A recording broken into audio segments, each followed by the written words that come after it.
ಮೌಖಿಕ ಸೂಚನೆಗಳನ್ನು ಅನುಸರಿಸುವ ಮೂಲಕ ಮಕ್ಕಳ ಶಬ್ದಕೋಶ ಮತ್ತು ಗ್ರಹಿಕೆ ಕೌಶಲ್ಯಗಳನ್ನು ಹೆಚ್ಚಿಸಲು ಈ ಚಟುವಟಿಕೆಯನ್ನು ಮಾಡಲಾಗುತ್ತದೆ. ಇದೊಂದು ಭಾಷಾ ಬೆಳವಣಿಗೆಯ ಚಟುವಟಿಕೆ. ಈ ಚಟುವಟಿಕೆಯನ್ನು ನಾವು ಸರ್ಕಲ್ ಟೈಮ್ನಲ್ಲಿ ಮಾಡಿಸಬಹುದು. ಇವಾಗ ನಾನು ನಿಮಗೆಲ್ಲ ಒಂದು ಪ್ರಶ್ನೆ ಕೇಳ್ತೀನಿ.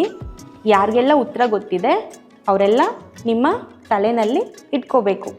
ನಾನು ಯಾರನ್ನ ಕೇಳ್ತೀನಿ ಅವ್ರು ಮಾತ್ರ ಜೋರಾಗಿ ಹೇಳಬೇಕು, ಬೇರೆಯವರೆಲ್ಲ ಕೇಳಿಸ್ಕೋಬೇಕು. ನೀನು ಹೇಳು, ಏನಿದು? ಸರಿ, ನೀನು ಹೇಳು, ಏನಿದು?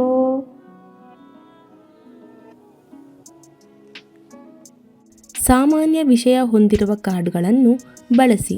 ಉದಾಹರಣೆಗೆ, ಇಂದಿನ ವಿಷಯ ಹಣ್ಣುಗಳು ಮತ್ತು ತರಕಾರಿಗಳು. ನೀವು ಪ್ರಾಣಿಗಳು ಅಥವಾ ಇತರ ಆಹಾರದಂತಹ ಕಾರ್ಡ್ಗಳನ್ನು ಸಹ ಬಳಸಬಹುದು.